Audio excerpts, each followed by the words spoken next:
Well, hello. My name is John Ryland, and I'm the director of the Christian Healing Mission.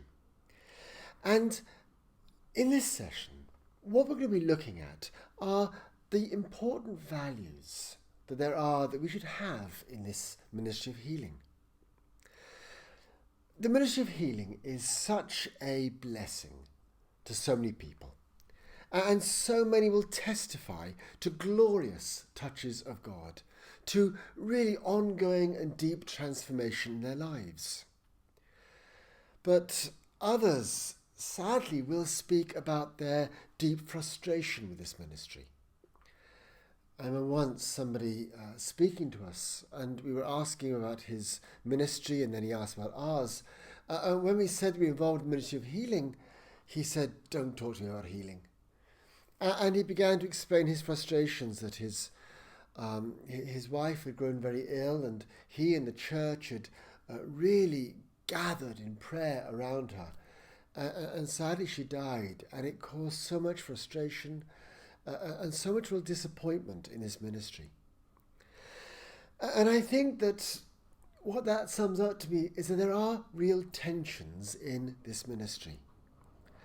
And one of the tensions really is about our belief and yet the reality. It's balancing that conviction that Jesus really does heal today. But the reality is, he doesn't always act as I would like him to act. He doesn't do things the way I want him to do it. Another tension, I think, is around those for whom we're praying. And there's a desire to build up their faith, that they come with an expectation of what God might do. There's also the desire that we don't raise their faith unduly. We don't raise their expectations to the point where they are almost bound to have those expectations dashed. Now, it strikes me that the way through these tensions is really to hold on to our values, to find the values that we want to have and to hold on to them. And if we have values that are really ones that we guard, then that will keep our integrity as we minister.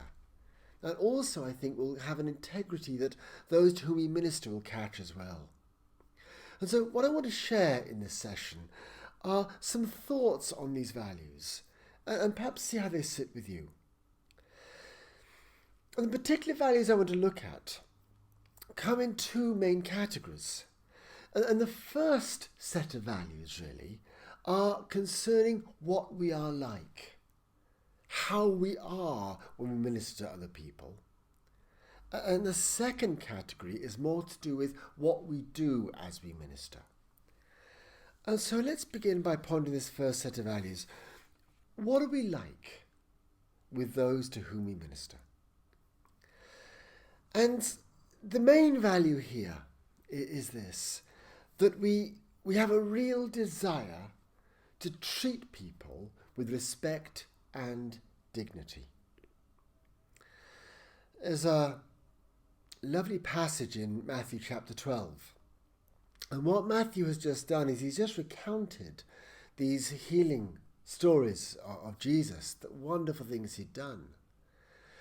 And then he pauses, as he often does in his gospel, and he reflects upon what he's just written. And he often reflects by bringing in a passage from the Old Testament to illustrate something about the person of Jesus.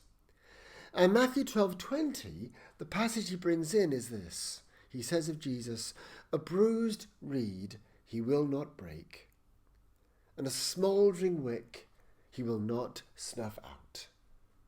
And that's a quotation from Isaiah. "A bruised reed he will not break, and a smouldering wick he will not snuff out." And the point is this, I think, that if that is how Jesus was with people, then that is how we should be with people.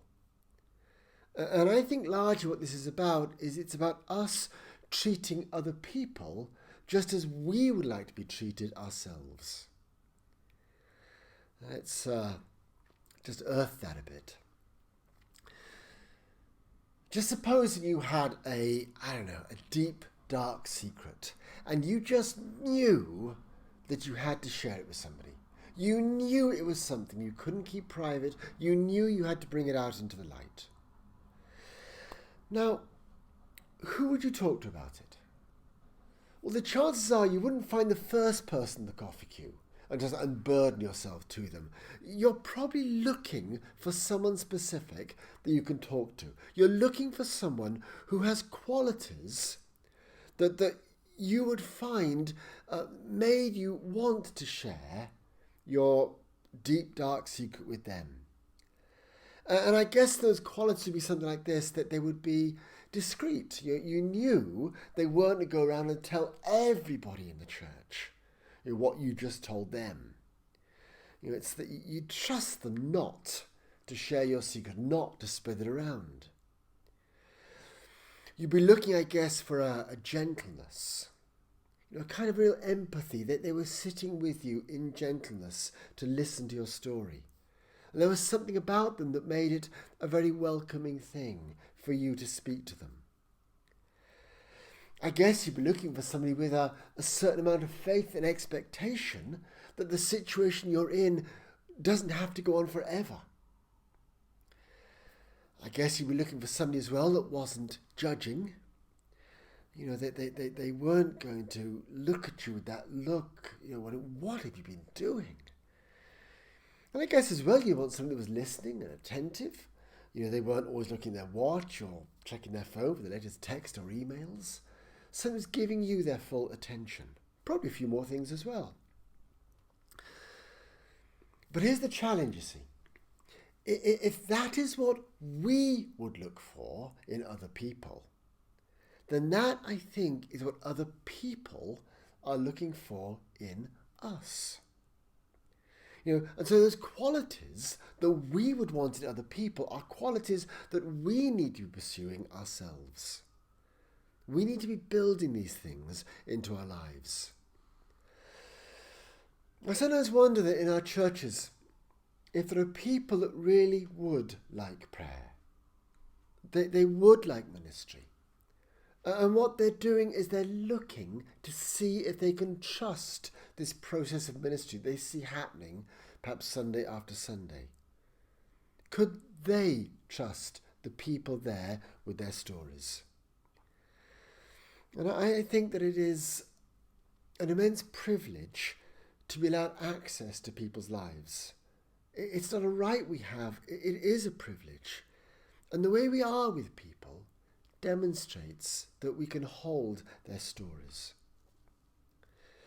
Now, I want to just carry on and pick up on two, in a sense, things we've already referred to in that, two further values. And the first, or the second value is this, that we're there to minister and not to judge. Now, judgment comes about in a number of different ways. And what I mean by judgment is this. Judgment is when we make some sort of internal decision about somebody before we really know the facts. And that judgment can take many forms. And often it's about us assuming that we know what their issue is. Now, it might be we think we know that because we know a bit about them in the natural scheme of things. It's especially true if you're ministering to people in your own church congregation. You might know that person, maybe quite well. You chat to them perhaps Sunday after Sunday. And so you kind of think you know the sort of things they might want to receive ministry for.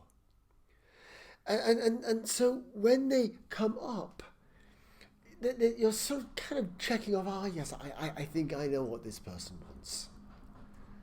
Actually, you don't. They might want to talk about something completely different. There might be aspects of their life that you know nothing about. And we need to respect that. Sometimes we kind of think we know what their issue is because it's what we observe about them. We look at somebody and we make a quick assessment of what their problem is.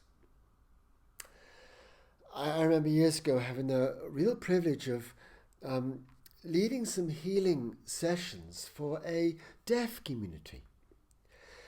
And just before we went into the first session, the chaplain said something wonderful to me. What she said was, please make sure that you don't assume that deafness is going to be their main need in ministry.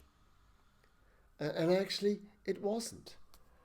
And as we offer prayer for all these people, not one of them actually wanted prayer for their deafness, because for them that wasn't an issue. That they'd learned to live in a very full way with that. Their issues were other things, perhaps the everyday things that people have when they want ministry.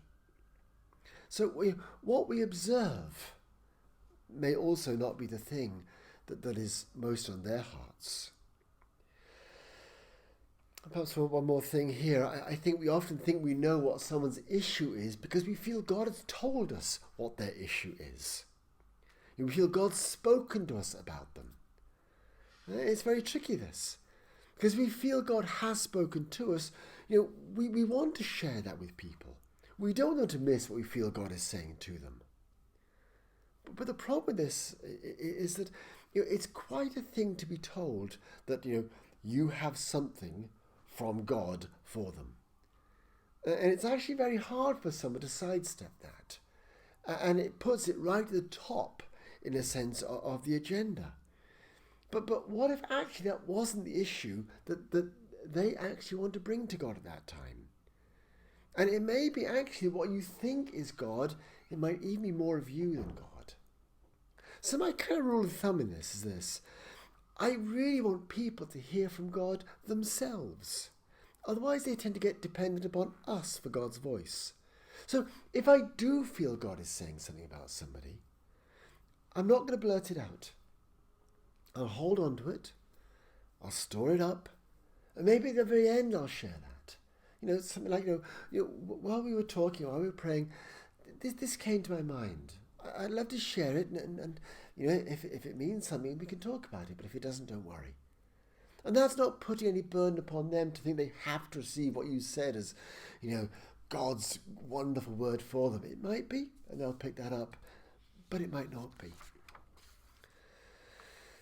And one more value in this, again, picking up on what we were saying earlier, is that we are there to bring a certain faith and a certain expectation to people.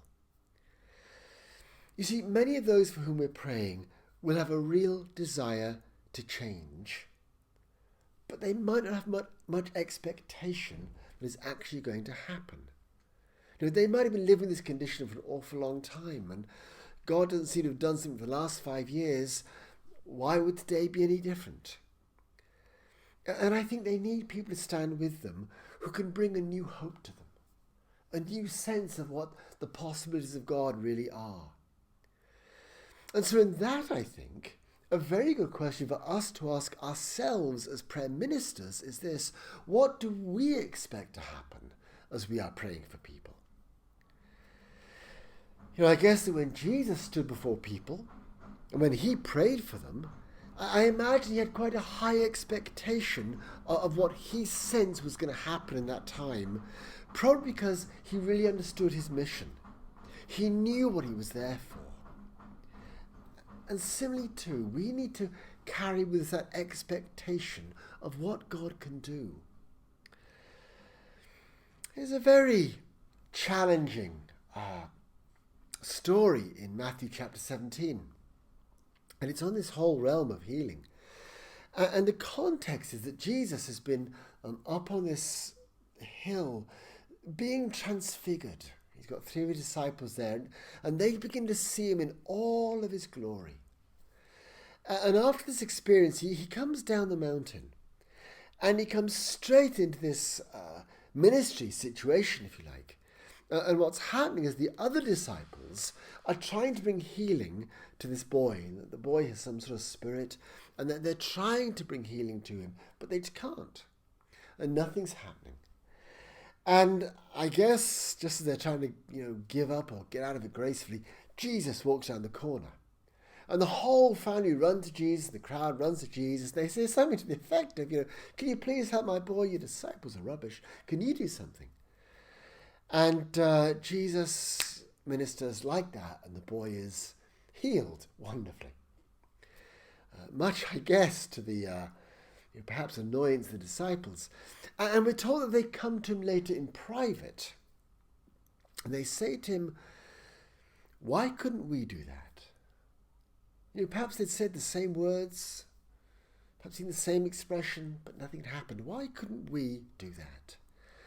And his response is really challenging, because what he says to them is this: because you have so little faith. You, the disciples. It's not the boy, it's not the father, it's not the crowd, it's not the family, it's you, the disciples, you, the ones ministering healing. You have so little faith in this. And I think the challenge in that is, how can we carry faith into this situation? Now, faith isn't about making promises that really aren't ours to make. It's not really about the volume of our prayers either, but it's carrying within us that inner conviction of the abundant life that Jesus came to bring.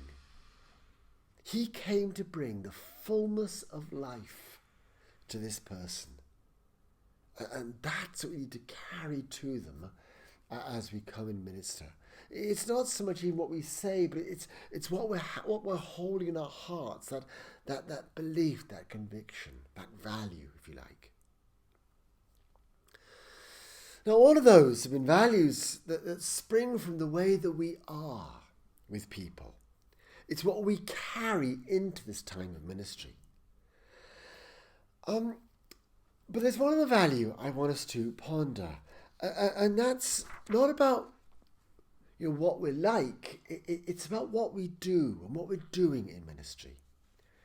And so the fourth value I want us to bring is this: that our main role in this ministry is to help people encounter God.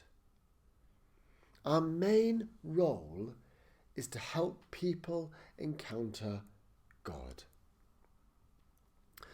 One of the main things we've been trying to develop here at the Christian Healing Mission over the last few years is that we're not so much there to kind of deliver the goods of healing to people. Just because somebody wants prayer for their bad back or whatever doesn't make me responsible for meeting that need within them. But what I am responsible for, what I think all of us are responsible for, is this: we're there to create a space for people to encounter Jesus and let them interact with him. I'll say it again. We're there to create the space for people to encounter Jesus and to let them interact with him.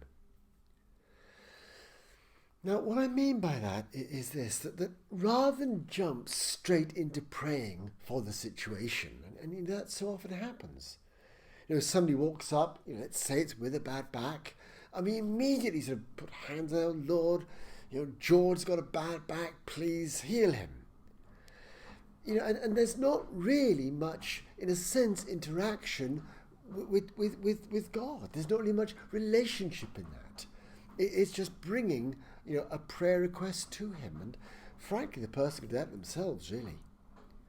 What we want to do when we're praying is we want to give them the opportunity to meet with Jesus, to interact with him, to discover what's on his heart for them, and let them respond to that. And we'll be looking more at this as these sessions go on. But what we've discovered, I think, in ministry is this, that, it's like we often have our agenda for what we want to happen when we pray. But supposing God has an agenda as well. Supposing he has things he wants to do in these times of prayer. And it might be different from what we want or what the person who wants prayer wants. And we need to be capturing that agenda that God has and finding it. And you see, so often I think we judge the success of ministry by whether our agenda has been met. But maybe God sees it differently. And maybe it's not so much, did God do what I want him to do and therefore it was a good session? But did we find what God wanted? Did we follow that? Because that seems to be a much better way of seeing how the ministry flowed. And in this as well, it's not just about me telling people what I think God's agenda is for them. What I want to do is I want to let them discover the voice of God and the heart of God for themselves. And actually, this is all, I think, very releasing.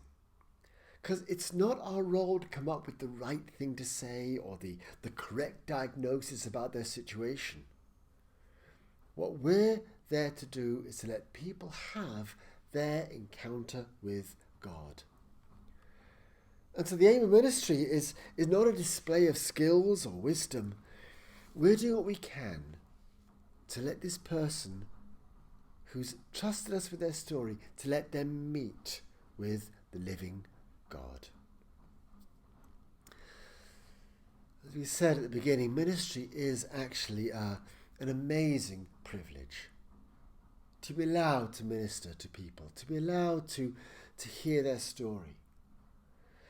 And to have permission just to draw alongside someone and to share in their needs. And that's why these values are so important.